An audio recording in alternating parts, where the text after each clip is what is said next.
Supreme court ने आईन तोड़वाया। ये कहीं होता है? रूल्स ऑफ प्रोसीजर कानून के मुताबिक चीफ जस्टिस के पास कहां पावर है कि वो डैम फंड बना दे?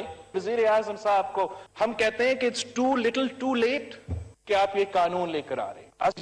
ये कानून हमारा जुडिशरी को एम्पावर करते हैं। इसका नाम बदले जस्टिस एम्पावरमेंट लेजिस्लेशन।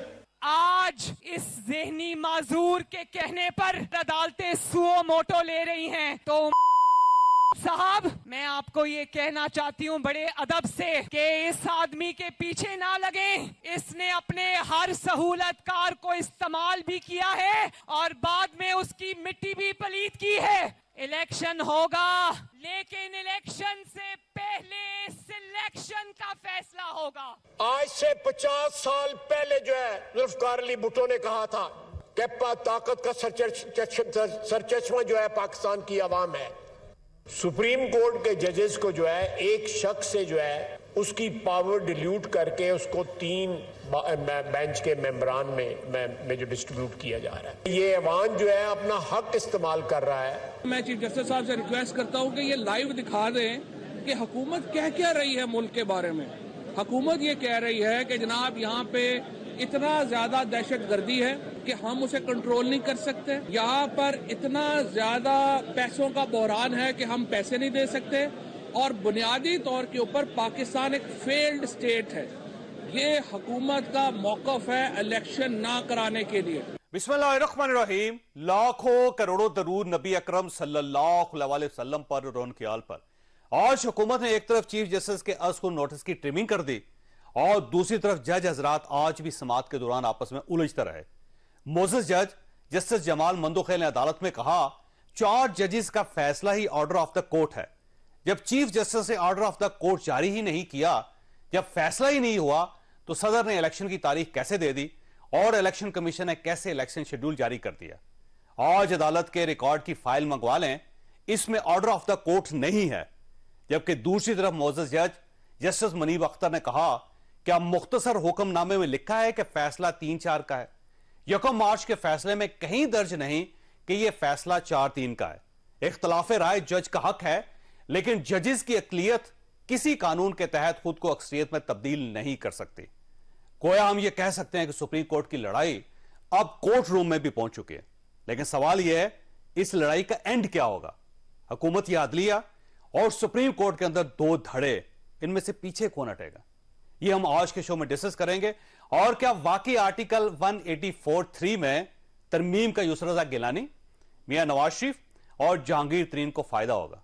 हम ये भी डिस्कस करेंगे। हमारे साथ रहिए। प्रोग्राम में दोबारा खुशामदीद। हमारे साथ फवाद चौधरी साहब इस वक्त तशरीफ रखते हैं। चौधरी साहब, आपका बहुत बहुत शुक्रिया। ये फरमाइए सर, ये गवर्नमेंट अब तकरीबन 184(3) में तब्दीली करने में कामयाब हो ही चुकी है। अब जाहिर है बिल तो पास हो गया, तो आप ये वो काम है जो आप भी करना चाहते थे, तो अब आपका क्या ख्याल है कि गवर्नमेंट ने ठीक किया है, गलत किया, आपके लिए एक्सेप्टेबल है या नहीं? पहली बात तो है सब अभी तो कामयाब नहीं हुए हैं। अभी तो ये सेनेट में जाना है और सेनेट के बाद प्रेसिडेंट साहब के पास जाना है। फिर पता नहीं प्रेसिडेंट इसको साइन करते हैं नहीं करते। वो अगर इसको वापस भिजवा देंगे तो फिर एक पूरा प्रोसेस जो है वो करना पड़ेगा।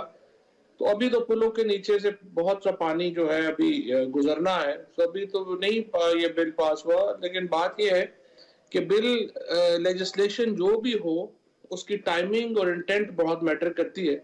और इस वक्त इसका मकसद, वाहिद मकसद यही है कि किसी तरीके से जो इस वक्त चीफ जस्टिस साहब हैं उनके इख्तियारात को कम किया जाए और सुप्रीम कोर्ट को तकसीम किया जाए। सो जो लेजिस्लेशन इस मकसद के लिए इस नीयत से आ रही हो, जाहिर है कि उसको हर जी शऊर शख्स को उसको मुस्तरद करना चाहिए। तो आपका ख्याल है टाइमिंग और नीयत का इशू है? इशू बाकी चीज जो वो है उसमें कोई प्रॉब्लम नहीं है, वो होना चाहिए था। ये बाकी भी बहुत प्रॉब्लम है। आपने किस तरह से रिट्रोस्पेक्टिवली इख्तियार दे दिया अपील का। 184(3) में आपने आइन में तरमीम के बगैर जो है आपने 191 में तरमीम करके जो है वो इख्तियार दे दिया। फिर से जो रूल 55 है आपका जो आर्टिकल 55 है, जो सुप्रीम कोर्ट है वो फेडरल लिस्ट में फॉर ही नहीं करती। आप उसके लिए रूल्स कैसे बना सकते हैं? सो टेक्निकली भी इसमें बहुत ज्यादा प्रॉब्लम है और प्रैक्टिकली भी इसमें बड़े प्रॉब्लम्स हैं। हाँ, जो जुडिशियल रिफॉर्म्स हैं उसके एजेंडा एक अलहदा एजेंडा है, उसके ऊपर डेफिनेटली आना चाहिए और इंशाल्लाह फ्यूचर की पार्लियामेंट को ये मौका मिलेगा कि वो इस पे लेजिस्लेशन करे। मौजूदा हुकूमत और पार्लियामेंट को ये हक हासिल नहीं है, क्योंकि ये नुमाइंदा पार्लियामेंट ही नहीं है, डमी पार्लियामेंट है। अच्छा, अब ये फरमाइए, अगर ये सुप्रीम कोर्ट ऑफ पाकिस्तान इसे स्ट्राइक डाउन कर देती है तो आपका ख्याल है कि दुरुस्त फैसला होगा और चीफ जस्टिस साहब को ये कदम उठा लेना चाहिए?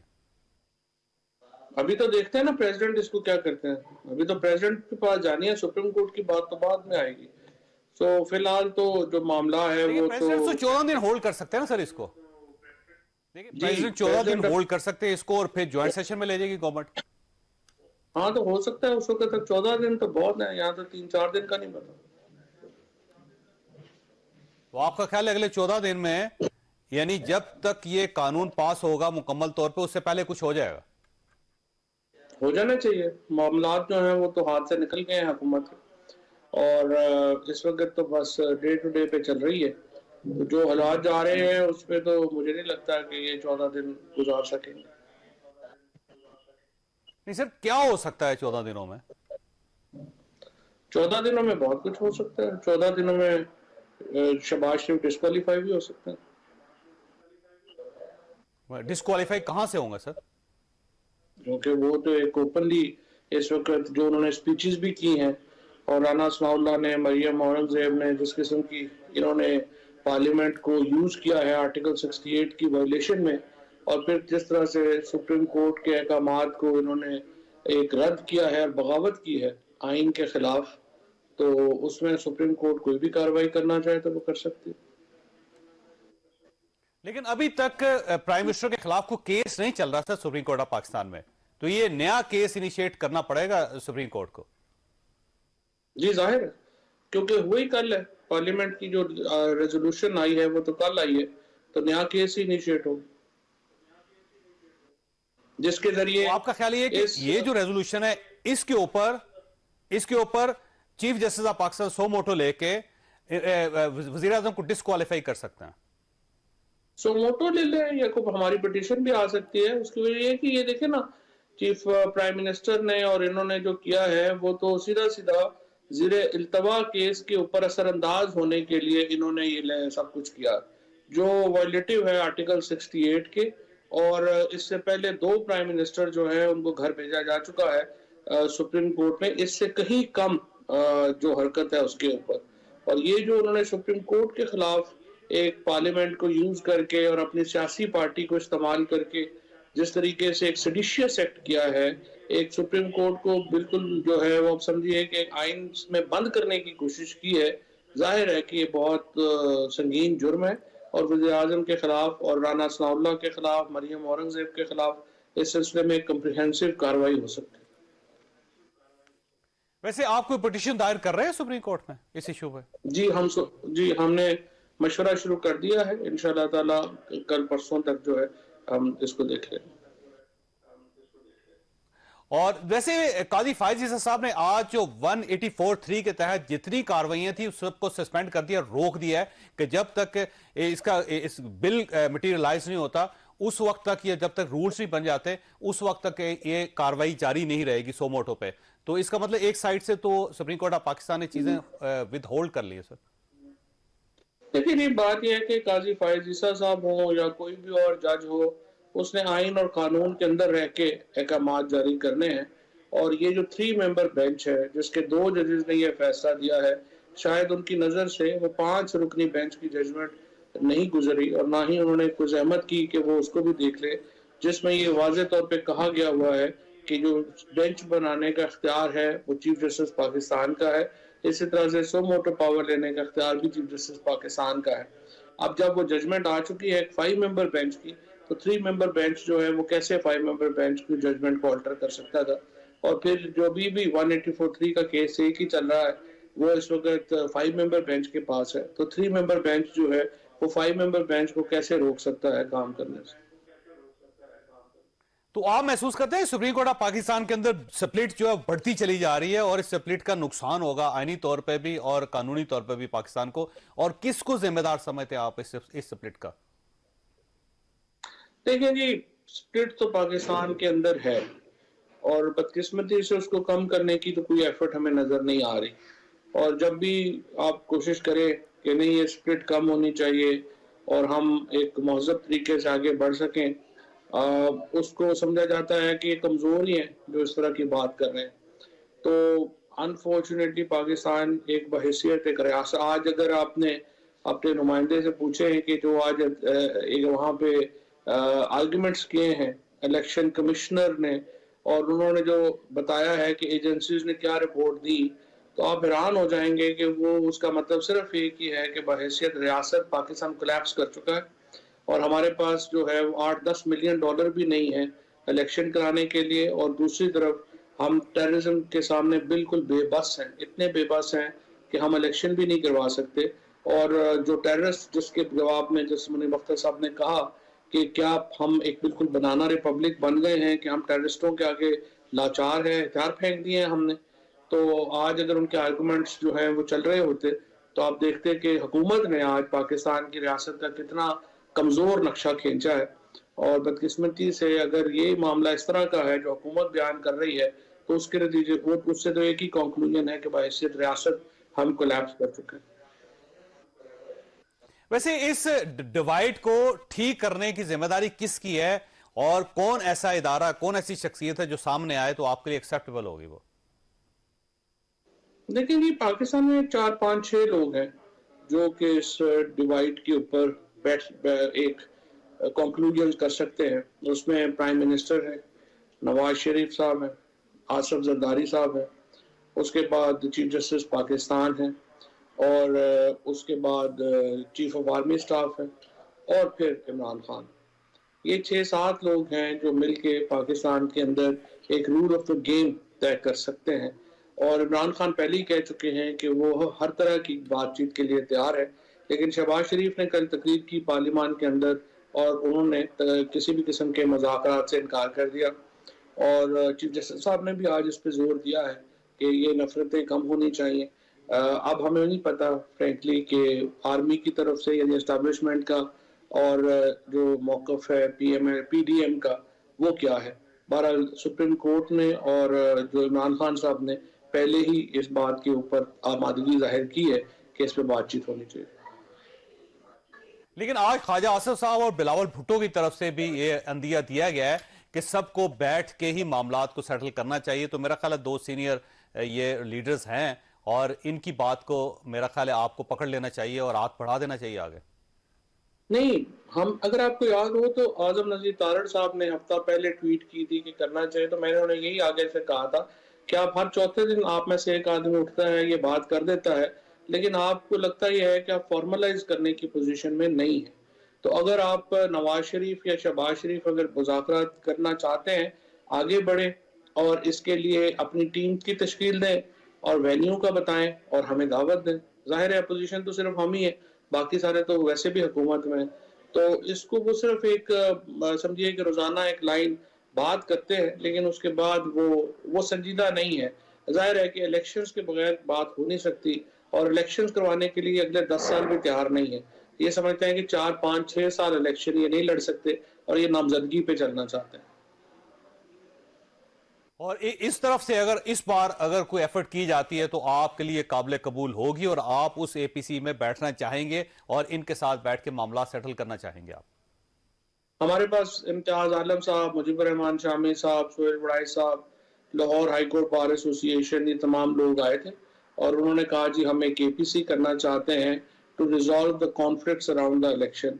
तो इमरान खान साहब ने यही कहा कि बिल्कुल आप APC करें और हम उसमें बैठने के लिए तैयार। तो ये तो बहुत अच्छी बात है। मेरा ख्याल है इसके अलावा ऑप्शन कोई नहीं फवाद चौधरी साहब के सब लोग बैठ के मामलात को सेटल करें, फिर ही मुल्क आगे चल सकता है। इस पोलराइजेशन में मुल्क नहीं आगे बढ़ सकता। इसमें चीफ जस्टिस पाकिस्तान से क्या तवक्को है आपको? देखिए जी, चीफ जस्टिस पाकिस्तान ने तो आज भी ये बात कही है कि टेम्परेचर्स में कमी आनी चाहिए और हमें आइन के मुताबिक इलेक्शंस की तरफ बढ़ना चाहिए।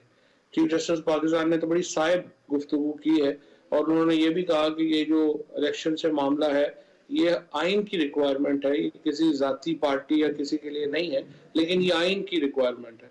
अगर आप कोई पार्टी, पॉलिटिकल पार्टी इलेक्शन ही ना कराना चाहे और नामजदगी के ऊपर ही आगे बढ़ना चाहे तो फिर कोई क्या कर सकता है। अच्छा, ये फरमाइएगा कि अगर इलेक्शन करवाने के लिए गवर्नमेंट तैयार हो जाती है और वो कहती है कि ठीक है जी हम 2-3 महीने पीछे आ जाते हैं, आप 2-3 महीने आगे चले जाएं, तो ये आपके लिए काबिल कबूल होगा? देखिए जोसेफ, मैंने पहले भी आपके प्रोग्राम में अर्ज की थी कि इसके लिए आर्टिकल 224 में एक वन टाइम अमेंडमेंट लानी पड़ेगी, और ये उसी वक्त मुमकिन है जब आप एक बैठ के एक फार्मूला तय करें और आइन में तरमीम करें। अगर आइन में तरमीम किए बगैर हम आगे बढ़ने की कोशिश करेंगे तो मुस्तकबिल में हर हुकूमत जो है वो कहेगी हमारे पास पैसे नहीं है, हमारे पास सिक्योरिटी नहीं है और इसीलिए हम ही हुकूमत करते रहेंगे, फिर पाकिस्तान में इलेक्शन होंगे ही नहीं। लिहाजा अगर आपको इलेक्शन आगे लेके जाने हैं उसके लिए एक आइनी तरमीम चाहिए, आर्टिकल 224 में आपको अमेंडमेंट चाहिए और उसके बगैर आप आगे इलेक्शन आगे नहीं कर सकते। और इसके लिए आप रजामंद है कि अगर कुछ महीने आपको सेक्रीफाइस करने पड़ते हैं, कुछ दूसरे कर देते हैं, तो ये आपके लिए काबिल कबूल होगा कि ठीक है एक दरमियान का रास्ता निकालते हैं? अगर नेशनल इलेक्शन की तजवीज लेके आते हैं तो उसको फिर देख लेंगे। ठीक। अच्छा, ये फरमाइए आखिरी सवाल सर आपसे कि अगर आज गवर्नमेंट 184(3) के अंदर जो तब्दीली है वो करवाने में कामयाब हो जाती है और कल आपकी गवर्नमेंट आती है, तो आप इसको रिवर्स कर देंगे या आप इसे कबूल कर लेंगे? अदलिया में एक कॉम्प्रिहेंसिव रिफॉर्म्स की जरूरत है जिसमें जजेस की अपॉइंटमेंट के मामलात को देखना जरूरी है, सो मोट इख्तियारात को देखना जरूरी है, बेंचेस की फॉर्मेशन को देखना जरूरी है और जो लोअर कोर्ट्स की एडमिनिस्ट्रेशन है उसको देखना जरूरी है। सो हम एक कॉम्प्रिहेंसिव बिल इस ज़िमन में लेके आएंगे। हम इस एक लेजिस्लेशन के ऊपर जो है वो नहीं रहेंगे जो एक जाती मुफाद के लिए बनाई गई है। ये लेजिस्लेशन सिर्फ नवाज शरीफ को फायदा देने के लिए बनाई गई है, इसका और कोई मकसद नहीं। अच्छा, वैसे जब गवर्नमेंट की तरफ से फुल बेंच का एक मुतालबा किया जा रहा है कि ये वो जो 1 मार्च का फैसला था वो 4-3 का फैसला था या वो 2-3 का फैसला था, उस पे अगर गवर्नमेंट ये चाहती है कि फुल बेंच बन जाए और ज़ाहिर पाकिस्तान बार काउंसिल भी ये चाहती है, तो आप क्यों रेजिस्ट कर रहे हैं इस पे? नहीं, हम तो रेजिस्ट नहीं कर रहे। हमने तो कभी नहीं कहा कि नहीं बनना चाहिए। हमने तो कहा है कि ये चीफ जस्टिस पाकिस्तान का प्रेरोगेटिव है कि वो किस तरह का बेंच बनाते हैं, और आज जो ऑल पाकिस्तान लॉयर्स कन्वेंशन हुआ है उसने भी इसी पोजीशन को रीइटरेट किया है। और ऑल पाकिस्तान लॉयर्स कन्वेंशन ने जो बहुत बड़ा इज्तिमा था आज वकला का, उसमें उन्होंने जो रेजोल्यूशन भी पास किया, उन्होंने कहा है कि ईसीबी को कोई हक नहीं है इलेक्शन कैंसिल करने का, और वो चीफ जस्टिस पाकिस्तान की जो पावर्स हैं उसको जो कम करने की कोशिश की जा रही है उसकी भी मुखालफत करते हैं। अब अगर इलेक्शन जो लॉयर्स का जो मुतालबा है हम उसके साथ खड़े हैं और हम समझते हैं कि चीफ जस्टिस पाकिस्तान का अपना प्रेरोगेटिव। ठीक हो गया चौधरी साहब, आपका बहुत ब्रेकफास्ट है। यहाँ पे छोटी सी ब्रेक लेंगे और ब्रेक के बाद पैनल के साथ वापस आएंगे। प्रोग्राम में दोबारा खुश आमदीद, क्योंकि कानूनी इशू है इसलिए हमारे पास मुल्क के 2 नामवर वकला इस वक्त तशरीफ रखते हैं। जहांगीर जदून साहब हमारे साथ हैं, इस्लामाबाद के एडवोकेट जनरल हैं, और शुएब शाहीन साहब इस्लामाबाद बार कौंसिल के साबिक सदर हैं, आप इनको अच्छी तरह जानते हैं। जहांगीर साहब, ये फरमाइए सर, ये 2 इशूज हैं बेवक्त चल रहे हैं इस वक्त। काजी फायज ईसा साहब का फैसला आ गया, 3 रुकनी बेंच था, उसमें 2 जजेस ने इस फैसले की हमायत की, एक ने उस पर इख्तलाफ किया और डिक्लेयर यह किया गया, ऑर्डर यह दिया गया कि सुप्रीम कोर्ट ऑफ पाकिस्तान में जितने भी 184(3) के तहत मुकदमा चल रहे हैं उन सबको मुलतवी कर दिया जाए जब तक ये प्रॉपर फैसला नहीं हो जाता। तो अब इस फैसले को अगर देखा जाए तो दूसरी तरफ आप देख लें कि चीफ जस्टिस ऑफ पाकिस्तान का 5 रुकनी बेंच जो है वो 184(3) के तहत कार्रवाई कर रहा है, तो क्या ये भी रुक जाएगी उसके साथ? बिस्मिल्लाहिर्रहमानिर्रहीम, बहुत शुक्रिया। देखें जी, इसमें अब सुप्रीम कोर्ट के अंदर मसाइल ज़्यादा जन्म ले रहे हैं। एक सुप्रीम कोर्ट के अंदर मैं कहता हूँ एज ए लॉ ऑफिसर भी और एज ए वकील भी कि क्रैक्स जो है पड़ चुके हैं, और ये जो सुप्रीम कोर्ट की जो फाउंडेशन है वो होता है trust and confidence of the people, trust of the journalist, trust of the lawyers community. जब तक हमें कॉन्फिडेंस और ट्रस्ट नहीं होगा सुप्रीम कोर्ट के अंदर, तब तक उसकी जो हैसियत है या जो उसकी जजमेंट है वो इंडोर्स नहीं होंगी बाय द पब्लिक। अब देखें, इसी इखलाकी हैसियत कम होती चली जा रही है सुप्रीम कोर्ट, इखलाकी और कानूनी हैसियत भी देखें ना, अब कितनी कन्फ्लिक्टिंग जजमेंट आ रही है। पहले उन्होंने कहा जी 4-3 है, 3-2 है, अब एक नया फैसला आ गया। ये मतलब है, ये तो नहीं कह सकते कि 3, ये तो इसमें तो 3 जजमेंट ऑफ द कोर्ट है। चाहे आप महसूस नहीं करते कि एक बम के ऊपर एटम बम गिरा? इस तरह देखें ना, अब हालात ऐसे खराब हो रहे हैं। उसकी वजह यह कि हर मतलब वकील ने, हर लिटिगेंट्स ने सबसे पहले आगे रिक्वेस्ट की है चीफ साहब को कि जी आप फुल कोर्ट बना दें ताकि किसी का कोई बहाना हुलिया ना रहे, उसमें सारे जज बैठेंगे, ठीक है, जो भी डिसीजन आता है वो अक्रॉस द बोर्ड एक्सेप्टेबल होगा। लेकिन मेरे दानिस्त में ये बात नहीं अटकती है, क्यों नहीं होती कि फुल कोर्ट क्यों नहीं बना रहे, इसमें क्या मसले क्या है, किस बात का खौफ है सुप्रीम कोर्ट को? ठीक है। और इसमें एक मैं आपको टाइम का बता दूं, आजकल रमजान है, जितने केस ले रहे हैं ना वो 11:30 बजे ले रहे हैं और कोई टी ब्रेक नहीं होती, तमाम केस जो है खत्म करके फुल कोर्ट बैठ जाए, 2-3 दिन में ये फैसला कर दें 184(3) का किस तरह करना है, सू मोटो वैसे क्यों नहीं कर रहे वैसे चीफ जस्टिस? ये मेरे जहन में आता है ना, ये देखें इसको, इस जो अभी जजमेंट काजी फैज साहब ने लिखी, उसने कहा जी मोनोप्लास्टिक एटीट्यूड जो है ना इसको खत्म किया जाए।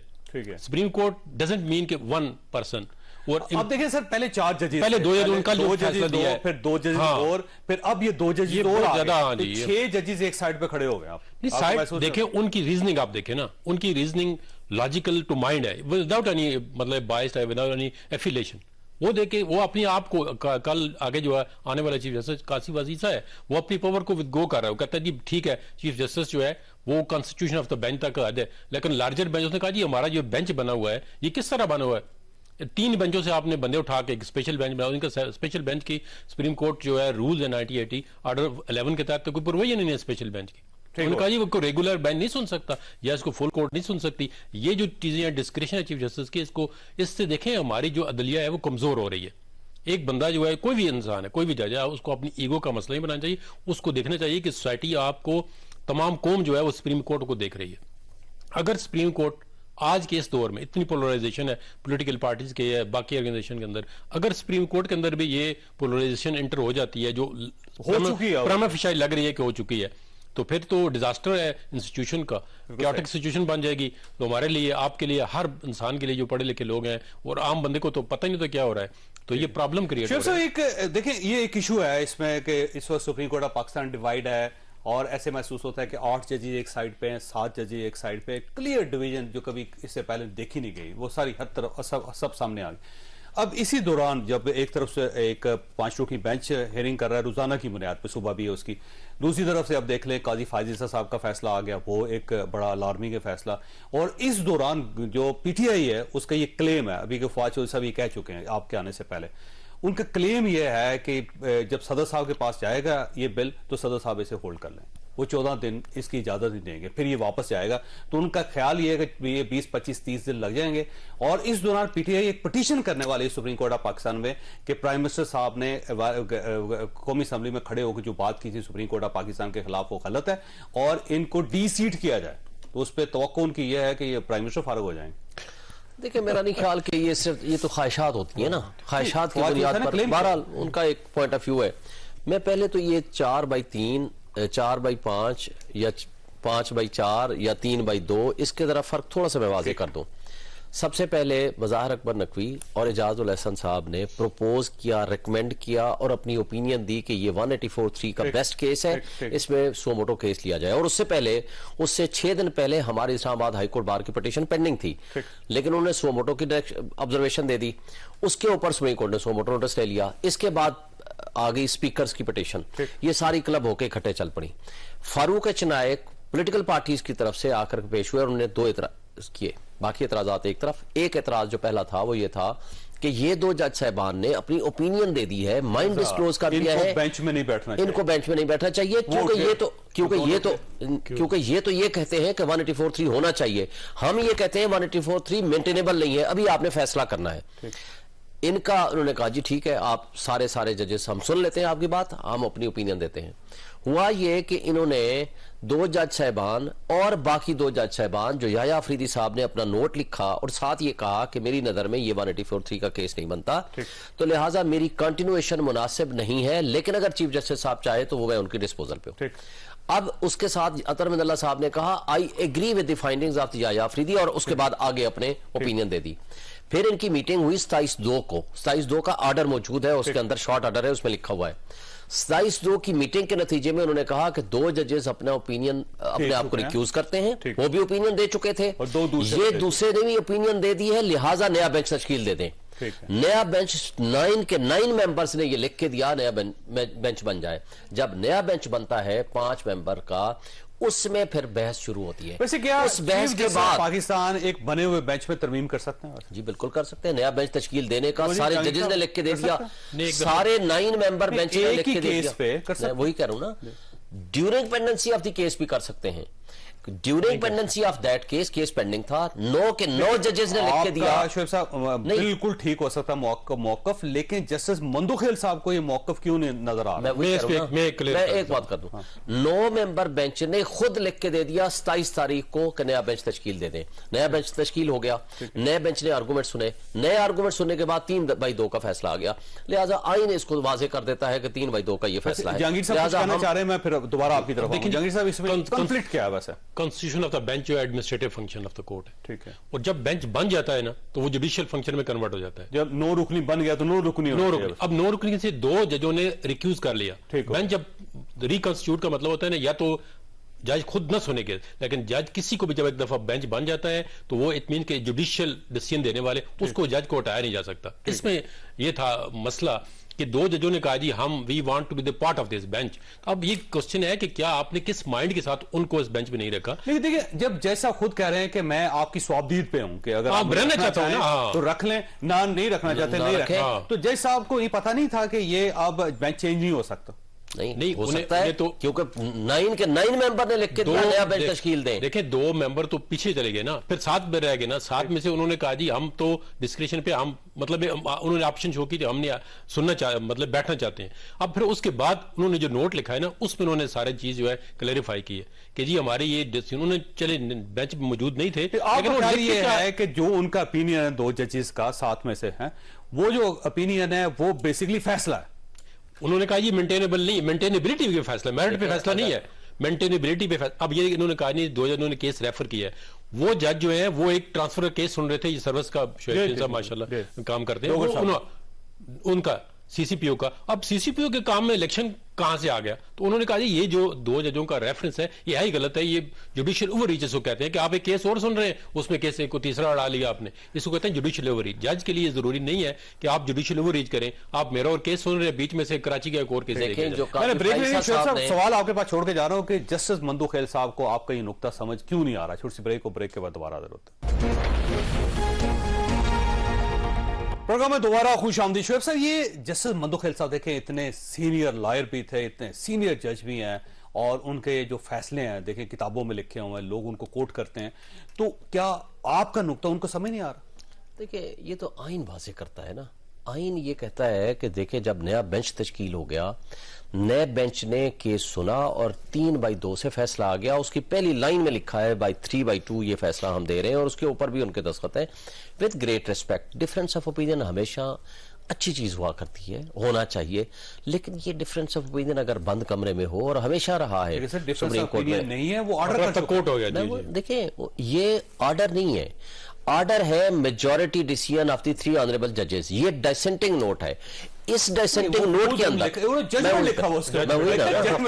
देखें उनकी एक अपनी ओपिनियन है ना, उनकी 2 ऑनरेबल मेंबर्स ने ये ओपिनियन लिख के दी कि हमारा जो ओपिनियन है वो 2 मेंबर्स के साथ अगर मिला के पढ़ा जाएगा तो ये जजमेंट कहलाएगी। ये उनकी ओपिनियन है ना, लेकिन आइन जो इस बात को वाज़ेह करता है, उन्होंने वजाहत कर दी। आज उन्होंने बाकायदा, कल उन्होंने कहा था ना जी हमारा अंदरूनी मसला है, हम अंदर सेटल कर लेंगे, तो उसमें बहुत ज्यादा शोर हुआ, और आज उन्होंने कहा कि नहीं, 4/3 का फैसला। उसमें रेफरेंस पनामा बेंच का दिया है। पनामा में आपको याद है ना कि 2 जजों ने आज केस लगा है, उन्होंने कहा जी ये तो डिस्क्वालीफाई है। उसमें सिचुएशन होती है, मैं बताता हूं, 1 मिनट एक्सप्लेन। वो उसमें 2 जजों ने कहा जी ये तो डिस्क्वालीफाई है, ठीक है। अब उसके बाद 2-3 महीने जो है जेआईटी की रिपोर्ट, उतने वॉल्यूम 10 वॉल्यूम जो है वो जज सुनते रहे, वो दूसरे जज उसके पार्ट के ऐसे नहीं थे। जब डिसीजन देने के लिए आए तो सारी दुनिया हैरान लगी कि 5 जज, ये 3 मेंबर बेंच था, और 5 मेंबर बेंच दोबारा के उन्होंने कहा जी इन्होंने पहले केस सुना हुआ है, ये इस बेंच का पार्ट है और इनका डिसीजन ये कलेक्टिव डिसीजन होगा। उसमें डिसेंटिंग नहीं थी, लेकिन उसमें डिसेंटिंग नहीं थी, लेकिन बेंच उन्होंने कहा जी मेरा ख्याल है गलती 2017 से स्टार्ट हुई हुई, अब तक उसका अज़ाला नहीं हुआ। जब तक सारे लोग इसका मैं हाल में आपको ठीक नहीं करेंगे, एक बयान तजवीज़ करता हूं, वैसे सजेशन मेरी है। अब ये सारे मैटर जो है हर एक को पता लगे, आपको, हमें, वकील हैं हम, इसमें ये फुल कोर्ट क्यों नहीं बनाते? ये सारे मामला तो उसमें रख चाहिए जो फुल कोर्ट का डिसीजन होगा बाइंडिंग, बेसिकली फुल बेंच बना बस full court not full bench इसका बट एक मैं फुल आपको बताऊं, 13 रुकने 13 जो भी अवेलेबल बेंच है सारे बेंच 13 अवेलेबल है ना, बस जो भी है नहीं 15 अवेलेबल है, 15 अवेलेबल। लेकिन मसला एक और है, ये जो आपने नया एक्ट दे दिया है उस एक्ट में 184(3) की, ये अलग बात है कि हमारा इस पे क्या इख्तलाफ है, मैं उसमें बाद में आता हूं। 184(3) के खिलाफ आपने अपील फाइल कर दी है, अपील दे दी है, अपील लार्जर बेंच में जाएगी। तो अगर फुल कोर्ट बैठ के 184(3) का डिसीजन करेगी तो अपील कौन सुनेगा? हवा में सुनी जाएगी। कौन से जज होंगे? वो जज उसमें शामिल ही नहीं होंगे।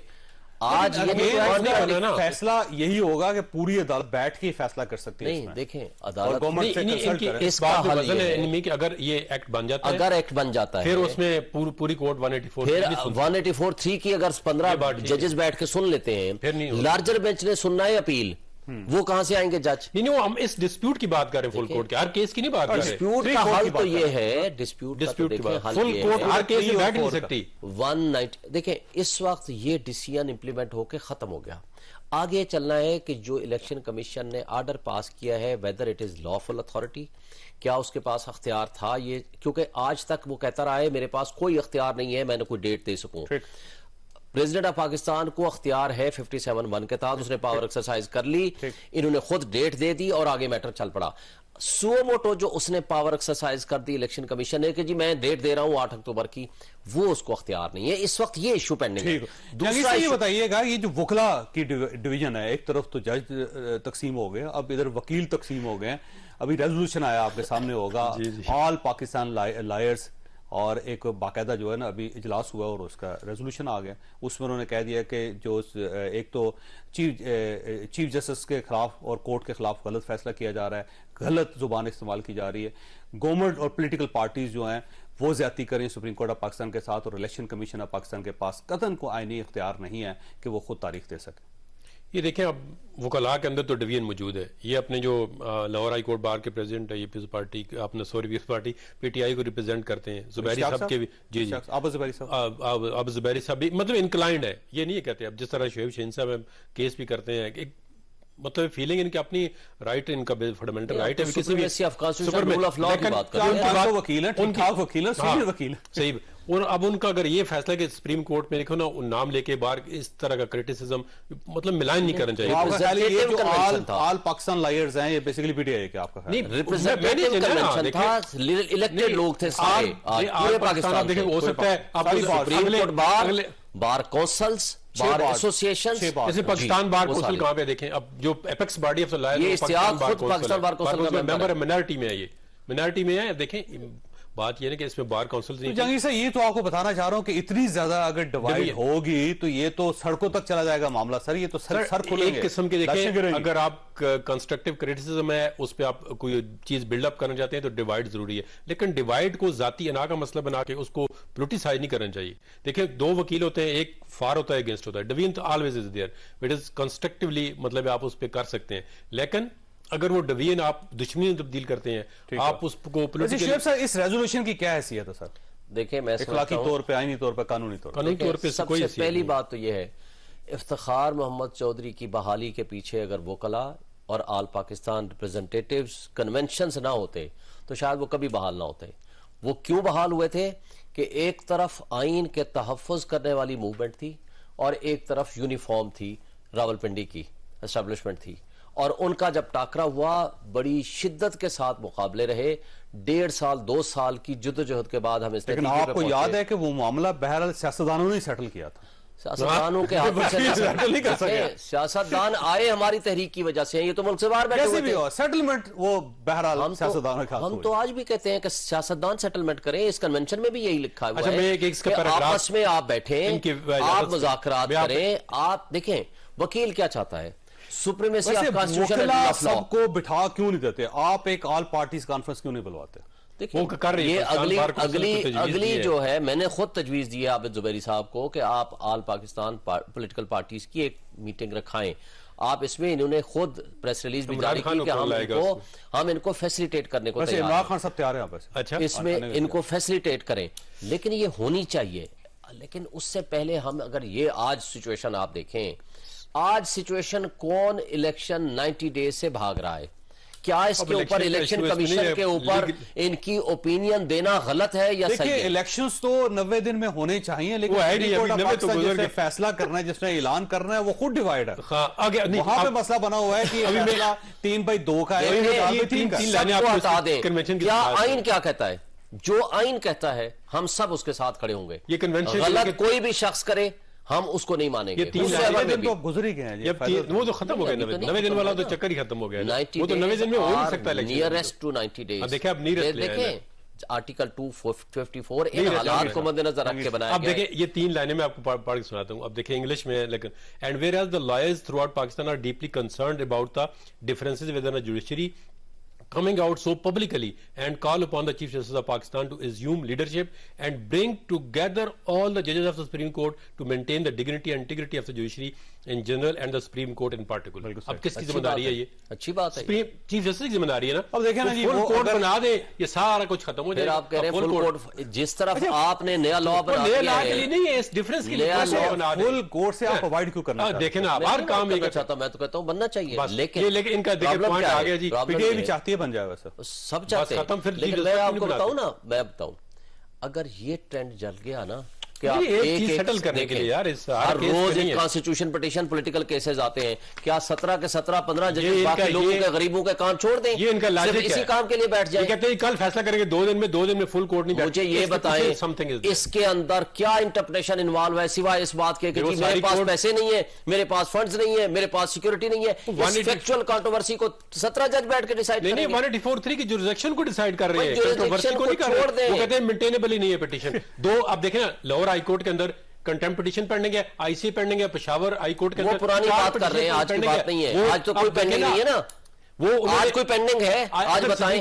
अदर सिद्दीकी ने वकील है, उन्होंने कहा जी मैंने सीपीएलए फाइल कर दी है हाई कोर्ट के। उन्होंने कहा जी मैं तो मानता ही नहीं हूं। आज मेरे एक प्रोग्राम में उन्होंने कहा जी मैंने सीपीएलए फाइल कर दिया हाई कोर्ट के ऑर्डर के खिलाफ।